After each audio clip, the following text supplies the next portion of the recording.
असतोर्मं सद्गमयो तमसोर्मं ज्योतिर्गमयो मृत्योर्मं अमृत्युगमयो। ओम शांति शांति शांति। प्रियात्मन, आपके अंदर विराजित परमात्मा को मेरा नमन। आज हम पिछले टॉपिक से जो हम पिछले वीडियो में चर्चा कर रहे थे, जय कृष्णमूर्ति जी के जो बुक के हम डिस्कशन कर रहे हैं चैप्टर वाइज, वो है the first and last freedom. उसमें हमने चैप्टर 5 पे थे, जो कि चैप्टर का नाम था सेल्फ नॉलेज। वो सेल्फ नॉलेज हम पिछले वीडियो में आधा तक पढ़े थे, आधे तक उसकी समझे थे।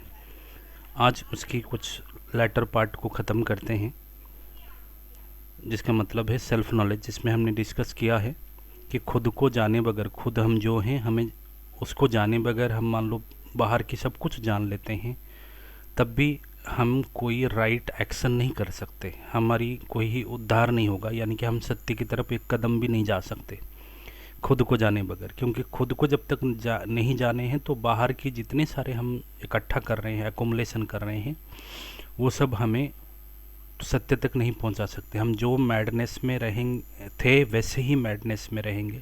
हाँ, हमारी मैडनेस की प्रकार अलग हो जाएगी, रूप अलग हो जाएगी, तरीका अलग हो जाएगी, लेकिन हम रहेंगे वहीं के वहीं। ये हम चर्चा किए थे। आज हम एक कबीर की दोहा से आगे की बात को शुरू करते हैं। मेरा मुझ में कुछ नहीं, जो कुछ है सो तेरा, तेरा तुझको सौंपते के लागे मेरा। इसका गज़ल और गाना भी आ चुके हैं, इसी शब्द पे आपने सुने होंगे। इसमें मेरा मुझ में कुछ नहीं, कबीर कह रहे हैं कि मेरा कह के मेरे पास कुछ नहीं है। मेरा कह के मतलब मेरे अपना कह के मेरे पास कुछ नहीं है, मेरे पास जो भी कुछ है वो सब कुछ तेरा है। और ये सब कुछ जो तेरा है वो मान लो तो मैं तेरे को दे भी दूँ तब भी मैं दानी नहीं बनता, क्योंकि मेरा कुछ था ही भी नहीं और मेरा कुछ लगता भी नहीं तेरे को देने से। ये एक सिंपल सा दोहा है और इसके संदर्भ जो समझा है हम लोग आराम से कई बार हम समझते हैं, बोलते हैं कि अपने जीवन में एक मिथ है। देखो, अपने जीवन में जो कुछ अच्छा हुआ है, हम कहते हैं वो मानो कि वो अपने से नहीं हुआ है, वो भगवान की कृपा से हुआ है। और जो कुछ बुरा हो गया है, अपने से गलत हो गया है, दूसरे के प्रति हानि या अपने किसी के साथ बुरा, समाज के लिए, अपने के लिए, अपनों के लिए, अपने के लिए या अपनों के लिए गलत किया, बुराई किया, जिसको हम कहते हैं हिंसा किया, दूसरे से जेलसनेस किया, वो सारी चीज़ें जो है वो अपने की वजह से आया है, खुद की वजह से आया है। तो इसलिए हम जब क्या करते हैं, जब भी हम समर्पण की बात करते हैं, खुद को सौंपने की बात करते हैं, हम इतना चीज़ें बचा लेते हैं। बोलते हैं कि जितना सारे गलत हमारे पास हैं, जितने सारे बुराइयां हमारे पास हैं, वो सब मेरा अपना है, और जितना सब अच्छाइयाँ हैं वो सब भगवान की है। ये बहुत बड़ी चालाकी की बात हो गई है। ओशो कहते हैं कि आप जब समर्पण करने के लिए जाते हैं तो आप अपना अच्छाई भी और बुराई भी, आपका अपना कुछ भी नहीं है। कबीर भी वही इशारा कर रहे हैं, आपके पास बुराई भी आपकी नहीं है। आपने जो अच्छा भी किए हैं वो आपने बेहोशी से किए हैं, आपने जो बुराई भी किए हैं वो भी आप बेहोशी से किए हैं। आपका अपना खुद करने के लिए कुछ था ही नहीं।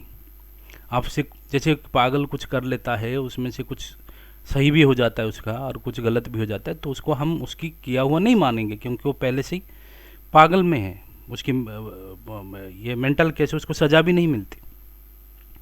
तो हम सारे वैसे ही पागल हैं। तो हमसे कुछ अच्छा हो भी गई हो और कुछ बुरा हो भी गई हो, वो हमने नहीं किया।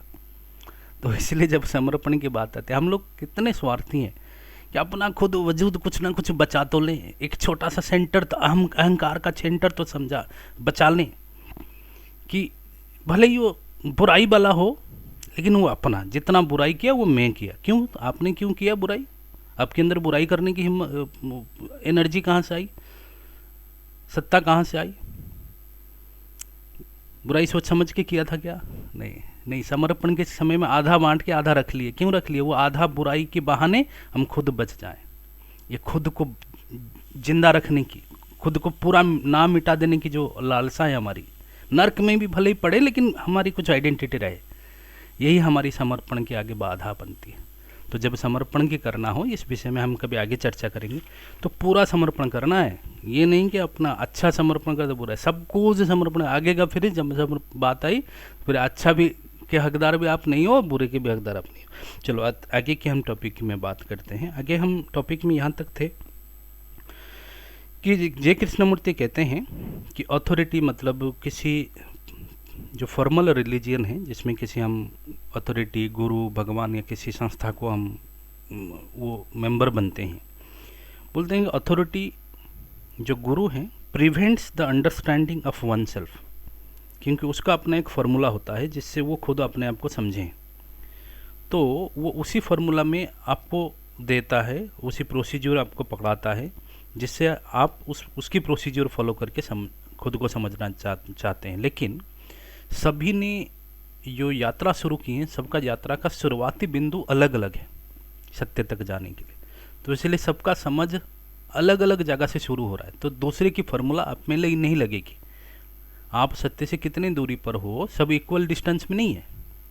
तो इसीलिए किसी दूसरे का फार्मूला आप में नहीं लगेगा। आपको खुद को समझना है, जिससे आपको किसी दूसरे की हेल्प ज़रूरत नहीं है। दूसरे की हेल्प, दूसरे का जो भी ज्ञान है वो उसका अपना है। उसने जब गया था वो उसका मैप है। किसी ने मान लो कोई जगह गया था, घूम के आया, तो आपने ड्रॉ कर दिया मैप, वो उसका बनाया हुआ मैप है। आप उसी मैप को फॉलो करेंगे, आप वहाँ नहीं पहुँचेंगे। मैप जो जीवन है, जो ट्रुथ है, वो सारे जीवन थे। वो मैप जो है वो स्टैटिक नहीं है, वो बदलने वाला है। तो इसलिए जब जाएंगे उसी में फॉलो करेंगे तो आप वही गली नुक्कड़ रास्ता नहीं मिलेगी। और वैसे भी रास्ता वगैरह सब बदलती रहती है, कुछ भी परमानेंट नहीं है दुनिया में। तो यही कहते हैं कि अथॉरिटी और गुरु जो है prevents understanding of one self. Unlike कुछ देर के लिए आपको वहाँ फीलिंग होगा कि मैं कुछ नया फॉलो कर रहा हूँ, नया कुछ मंत्र जप कर रहा हूँ, कुछ तप कर रहा हूँ, कुछ सिक्योरिटी मिल जाएगी और भ्रम का एहसास होगा। आप खुद को नहीं जान सकते। Authority in its very nature prevents full awareness of one self, इसलिए डिस्ट्रॉय फ्रीडम। बोलते हैं फ्रीडम में ही क्रिएटिवनेस होता है। तो क्रिएटिवनेस मतलब क्रिएटिविटी की बगैर जो है वर्ल्ड में भी ऑर्डर नहीं आएगी, आपके खुद के जीवन में भी ऑर्डर नहीं आएगा। खुद के जीवन में ऑर्डर आना पहले जरूरी है। वर्ल्ड हमसे ही बना है, हमारी एक्सटेंशन ही वर्ल्ड है। हम पीछे भी टॉपिक चैप्टरों में डिस्कस किए। बोलते कि फ्रीडम के बगैर, मुक्त हुए बगैर आपके अंदर कोई क्रिएटिवनेस, सृजनशीलता, नया कुछ करने का नहीं आएगी। आप वही पुराने का रिपीटेटिव होके रहोगे। जैसे ग्रामोफोन अटक जाता है एक गाने के पास, आप वैसे की वैसे बन के रह जाते हो। अपने खेतों में देखा होगा ना, कोई हंडी का मटका लटका के जो खड़े करते हैं, ऐसा ही इंसान स्टैटिक इंसान बन के रह जाते हैं। सेम मेमोरी, सेम दिनचर्या, सेम रिपीटेटिव। हाँ, कुछ कुछ शब्द बदल जाती हैं, कुछ कुछ चीज़ें बदल जाती हैं, लेकिन लगभग चीज़ें जो है केंद्र वही और वो परिधि वही, घूमने जो डायमीटर है वो भी वही, उसी में चक्कर काट रहे हैं हम लोग। जो जीवन में नया कुछ नहीं आ सकता जब तक फ्रीडम ना हो। फ्रीडम बोलते हैं कि क्योंकि हमें अपनी सिक्योरिटी की इतना चिंता है कि कहीं हम खो ना जाए। दूसरे की क्या, हम अपने, जब भी हम स्पिरिचुअल पाथ में भी जाते हैं तो हम अपने सोचते हैं कि हम दूसरे की छोड़ो, हम अपने को कैसे मोक्ष मिल जाए, स्वर्ग मिल जाए, अपने का निर्वाण कैसे, बोलते हैं ना, खुद के निर्वाण कैसे मिल जाए। तो वहाँ भी हम स्वार्थी होते हैं, अपना ही सोचते हैं। उसको कहते हैं कि कब आपकी ये इच्छाएं पूरा होगा। बोले कि आप किसी सत्य को पाने के लिए, भगवान को पाने के लिए भी जो इच्छा पालते हो, स्पिरिचुअल लाइफ में भी जब मान लो आप किसी काम करते हो कि यहाँ आगे बढ़ते हो, पुण्य कमाते हो, तब भी मान लो आपकी कोई लक्ष्य है। जैसे जो साधु है, सन्यासी हो, संसार से भाग के चला जाता है, क्योंकि संसार वाले तो एक दूसरे से कंपटीशन कर रहे हैं आगे बढ़ने के लिए, मेटेरियली एक्सेल करने के लिए। तो जो भाग के चले गए जो सन्यासी साधु हैं, वो क्या करते हैं, वो स्पिरिचुअलिज्म में जाके भी वो भी आनंद परमानंद को पाने के लिए कंपटीशन कर रहे हैं। तो वही बात कृष्णमूर्ति भी कहते हैं, वो सभी कहते हैं, जब आपके मन में एक जगह से दूसरे जगह पहुंचने की इच्छाएं होगी, चाहे वो मेटेरियली हो और स्पिरिचुअली हो, दोनों शब्द खाली अलग है, बात कुछ अंदर इंटरनली कुछ डिफरेंस नहीं। उसमें कहते हैं कि आप जीवन में किसी समय किसी दिन फ्री हो सकते हो कि उसी दिन मान लो आपको बोला जाए कि अभी आप अपना जीवन समाप्त कर सकते हो क्या, सुसाइड नहीं, समाप्त कर सकते हो क्या, ख़त्म कर सकते हो क्या, आगे और नहीं जीने का है, तब क्या आप फ्री हो? आपको कुछ करने को तो नहीं बच गया। तो उतना ही सेटिस्फैक्टरी जीवन चाहिए कि जिस पल भी जो बोले कि कहीं जीवन अभी ख़त्म कर दो तो अभी भी हम फुलफिल्ड है, अभी ख़त्म हो जाए तो कोई चिंता नहीं। कहीं हमें पहुंचना ही नहीं था, कोई लखपति से करोड़पति नहीं बनना था, एक गाड़ी से 2-5 गाड़ी नहीं बनाना था, एक मकान से 10 मकान नहीं बनाना था, या कम भक्त से बड़ा भक्त नहीं बनना था, या 13 लाख बार यह गायत्री जब पूरा नहीं हुआ, ऐसा नहीं था। तो सेम चीज़ है, भले ही वो नाम का इधर उधर है कि कितना तीर्थ जगह था, 4 धाम में 2 धाम हो गए, 2 धाम बाकी रह गया। तो जब आपको हो कि जीवन में से कि जब भी आपको बोला जाए कि अभी, तभी आपको बोला जाएगा कि आप परिपूर्ण की जीवन जी रहे हैं। तो जे कृष्णमूर्ति कहते हैं कि क्रिएटिव होने का ये मतलब नहीं है कि आप बहुत अच्छा गाना गाओगे या बहुत अच्छा कविता लिख सकते हो, बहुत ज़्यादा ड्राइंग कर सकते हो, पेंटिंग कर सकते हो, नाच कूद कर सकते हो या खेल सकते हो। बोले ये क्रिएटिवनेस, जे कृष्णमूर्ति कहते हैं ये क्रिएटिवनेस नहीं है। बोले वो कौन सी क्रिएटिवनेस है? इसमें भी तो आप आगे बढ़ना है, खेल में भी तो आप आगे कोई मेडल पाने के लिए, सिंगर कविता भी लिखते हो तो आपके मन में होता है ना, कभी कितना परेशान होते हैं कि उनका कविता कोई सुन ले, लोग भागते रहते हैं, नहीं सुनते, वो जाके ढूंढते रहते हैं कौन सुने, कौन ताली बजाए, कौन वाहवाही करे। जब तक आपकी इच्छाएं हैं कि मेरा ये कोई सुने, वाहवाही करे और उसमें मेरा प्रोग्रेस हो, चाहे वो पेंटिंग हो, ड्राइंग हो, कुछ हो, वो क्रिएटिवनेस जे कृष्णमूर्ति कहते हैं वो नहीं है। वो आपकी कैपेसिटी का एनहांसमेंट जरूर है, मतलब आपकी क्षमता, जो आपके अंदर पोटेंशियलिटी है उसी का एक विस्तार है। आप जो मैं हो वो मैं ही रहोगे, मैं ही एलाबोरेट होना है, मैं ख़त्म नहीं होना है। बोलते हैं क्रिएटिवनेस मतलब सृजनशीलता। बोले सृजनशीलता तब आएगी जब मैं ना रहे, जब आप किसी और को दिखाने के लिए नहीं कर रहे कुछ भी, बस पेंटिंग कर, जब वही काव्य, वही ग्रंथ, वही पेंटिंग शाश्वत हुई है जो किसी के लिए कभी नहीं बनी, वो किसी राजा की दंड के अंदर नहीं बनी, या मीडिया भल के टाइम में राजाओं को खुशी करने के लिए नहीं लिखी गई, वही सब शाश्वत हुई है। वही रविदास की गीत शाश्वत हुई है जो अकबर की दंड के नीचे नहीं आया। तो उसका मतलब है कि जब क्रिएटिवनेस का मतलब है कि जब खुद कुछ बनने की फिराक में ना रहे, खुद रहे ना। बोलते हैं जैसे हम कहते हैं कि हम मान लो कोई कविता लिख रहे हैं या कोई चीज़ कर रहे हैं, तो हम ऐसे नहीं कर रहे हैं कि कोई सुने, कोई देखे, कुछ करे, नहीं। आपको पता नहीं है कि कोई पर्टिकुलर व्यक्ति के विषय में नहीं कहा जा रहा है कि आप उसके डर से, किसी के डर से कुछ करें, नहीं। ये कंडीशनड है, ये कंडीशनड है। जैसे एडवर्टाइजमेंट देख देख के कंडीशनड होते हैं, जैसे शॉपिंग मॉल में जाकर हम कंडीशन हो जाते हैं, 2 चीज़ लेने जाते हैं तो 8 चीज़ और ले आते हैं, क्योंकि वहाँ की कंडीशनिंग ऐसा बनाई रखा होता है। तो वो कंडीशनिंग ऐसे होता है, वो इतना सूक्ष्म, इतना बारीक है कि अब पता ही नहीं चलेगा आप कर रहे हैं वैसे, अपने वाहवाही पाने के लिए, समाज रिकॉग्नाइज करे इसलिए, ग्रेटिफिकेशन मिले इसीलिए, लेकिन पता ही नहीं चलेगा वो बहुत सूक्ष्म रूप में है। ये मैं जो है बड़ा डिसेप्टिव है, वो कहाँ कैसे छुप छुप के उसका अपना मतलब निकालता रहेगा। तो ये कहते हैं कि तब क्रिएटिवनेस नहीं आएगी जब तक अचीवमेंट पाने की इच्छा है।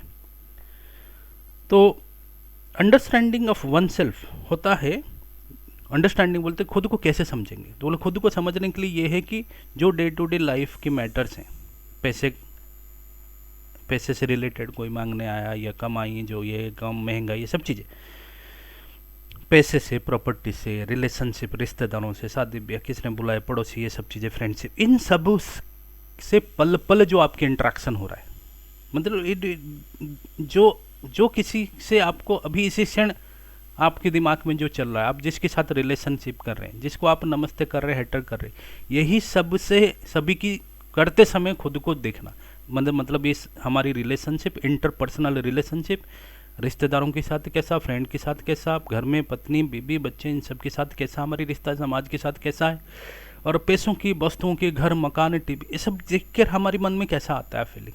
ये सब एक तरह की मिरर है, उस मिरर में हम खुद को देखें तो समझ आएगी कि हम क्या हैं। तब वैसे ही समझने को कहते हैं कि सेल्फ स्टडी करना, सेल्फ नॉलेज करना। इन्हीं सब, चाहे वस्तु, निर्जीव वस्तु या जीव वस्तुओं की, जो कि हमारी चारों तरफ हमें घेर रखे हैं, उन्हीं के साथ जब हमारी इंट्रैक्शन होती है तो उस इंट्रैक्शन में हमारी मन में क्या क्या बातें आती हैं, जो आती हैं उन सब का समेसन रूप ही हमें। तो तब उसी को ही समझना है, हमको खुद को समझना है। तो वो मिरर की बात ही है। बोले कि जो सन्यासी हैं, जो ये सब छोड़ के चला गया, वो खाली इतना ही हुआ कि वो इसे इंट्रैक्शन को स्कोप नहीं दिया, वो भाग गया।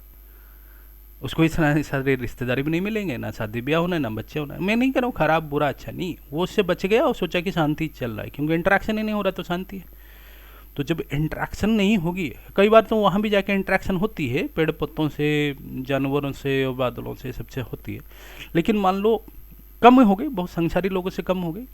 तो संसार में रहना है, बाजार में रहना है, फिर भी मान लो आपको शांति, इसको कहते हैं real piece and real piece के बीच में डिफरेंसेस है।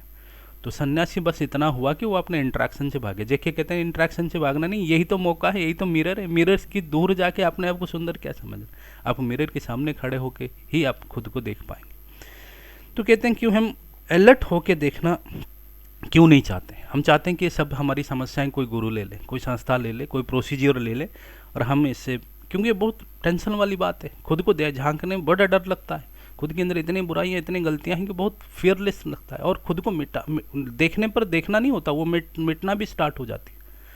जब आप खुद को देखते हैं तो मिटना भी साथ साथ स्टार्ट हो जाती है। लगता है कि इसमें कुछ है नहीं, एक्चुअली कुछ है भी नहीं। तो इसीलिए जब खुद की मिटना, उससे हम भयभीत होते हैं। तो ऐसा माइंड क्रिएटिव नहीं होता जब तक आई है, छोटा सा आई सेंटर है, मैं है, तो वो क्रिएटिव नहीं है, वो कंपटीशन में लगा है, उसको कहीं रिकॉग्नाइज मिले, 2 पैसा ज़्यादा मिल जाए, तो इसमें लगा हुआ है। बाहर कुछ भी कस्मेटिक चेंज कर लो, जब तक आई सेंटर है, मी है, वो छोटा सा मी जिसके इर्द परिधि में हम बाहर के कितने भी कस्मेटिक चेंज करवा लो, लेकिन कोई भी पक्का ट्रांसफॉर्मेशन नहीं होगा, आमूलचूल परिवर्तन नहीं होगा। मतलब हम मी को कुछ होने में बिजी रखते हैं, इसलिए कुछ, चाहे भक्ति भाव में बिजी रहे, मंदिर जाने में बिजी रहे, किसी ना किसी, मतलब दूसरे को डराने दिखाने में, अहंकार, इसमें बिजी रखें। आप समझते हैं कि जो भक्ति करना या जाके लंब होके पड़ जाना, वो भी अहंकार है, वो भी दिखाते हैं दूसरों के सामने कि देख मैं कितना बड़ा भक्त हूँ। अंदर छुपा हुआ, आपको पता नहीं चलेगी, खुद ही के अंदर ही है वो चीज़ें। इसलिए पूजा करने वाला जब रिश्तेदार आते हैं घर में, वो कितना तेज घंटी बजा के मंत्र पढ़ता है, ताकि वो जो आए हैं वो भी जान ले कि मैं रोज़ पूजा करता हूँ और अच्छा खासा मंत्र भी बोल लेता हूँ। ये उसको पता भी नहीं है, बिना जाने अनजाने में हो जाता है चीज़। तो इसीलिए कि दिखता ऊपर से कुछ है, अंदर से घटित कुछ अंदर होता है। तो अंदर की चीज़ों को तो आप खुद ही जान पाएंगे ना, दूसरे को नहीं जान पाएगा। तो इसलिए कहते हैं हम बिजी रखते हैं, और हम इसलिए बिजी रखते हैं कि हम कभी खाली हो जाएंगे तो अंदर फिर समझना पड़ जाएगा, अंदर के झांकना पड़ जाएगा, और वहाँ हम देखेंगे कि हम मान लो नहीं है, तो बड़ा दिक्कत वाली बात है। तो हम वैकुंठ भी जाना चाहते हैं, भगवान के बोलते कृष्ण की जप करते हैं, गोकुल जाना चाहते हैं, वैष्णो वैकुंठ जाना चाहते हैं, बट वहाँ भी हम जाने के वहाँ के सखी बन के रहना चाहते हैं, मतलब अपना आइडेंटिटी वहाँ भी खोना नहीं चाहते। जब आप अपना आइडेंटिटी नहीं खोगे तो आप स्वर्ग में भी जाना चाहते हो, तो भी वो स्वर्ग में कि आप एक मेंबर, आपकी सिटीजन कार्ड, वोटर लिस्ट चाहिए, आपको आधार कार्ड चाहिए, वहाँ भी वैकुंठ में भी आपका अपना आधार कार्ड चाहिए। आप खुद मिट जाना नहीं चाहते, जब तक जो मिटेगा नहीं वो टिकेगा नहीं। बात यह है, जब तक आप हो तो वो नहीं, कबीर ने बोला ना, जब तक आप हो तो वो नहीं, जब वो है तो आप नहीं। तो आप चाहते हो कि अपना आइडेंटिटी बरकरार रहे और आप पूरा भ्रमण करते रहो, स्वर्ग नर्क सब चीज़ें, हर जगह वैकुंठ तक पहुंच जाओ। तो इसीलिए वर्ल्ड में सारे मिजरीज हैं और वॉर हैं। इवन शेख कृष्णमूर्ति कहते हैं कि वर्ल्ड में अनएम्प्लॉयमेंट, स्टारवेशन, क्लास डिवीजन और अटर कन्फ्यूजन है।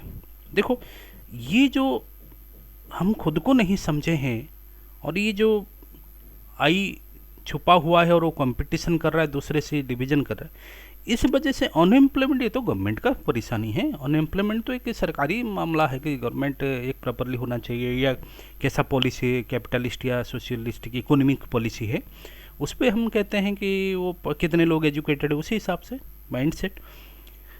अनएम्प्लॉयमेंट और स्टारवेशन, क्लास डिवीजन, श्रेणी विभाग, वर्ण विद्वेष, बोलते ये सारी चीज़ें हुआ क्यों? ये कुछ जो आई सेंटर वाले इंडिविजुअल्स हैं वही कब्जा कर लिए हैं और वो दूसरे से सुपीरियर मान रखे हैं, और बहुत सारे 15% आई सेंटर वाले लोगों ने 80% नेचुरल रिसोर्सेज के ऊपर कब्जा कर लिए हैं, इसीलिए डिप्राइव हैं बाकी लोग, और कंपटीशन हो रही है। ओवर रिप्रोडक्शन भी क्यों हो रहे हैं? डिजायर फुलफिलमेंट करने के लिए।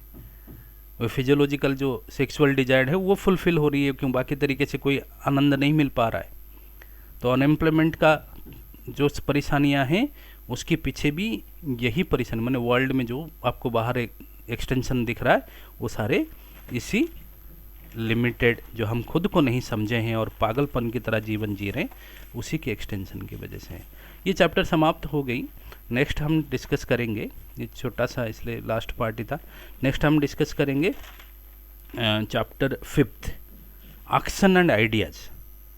एक्शन एंड आइडियाज़ ये हम डिस्कस करेंगे नेक्स्ट। तब तक के लिए रहते हैं, अपना मतामत दीजिएगा। ओम शांति शांति शांति।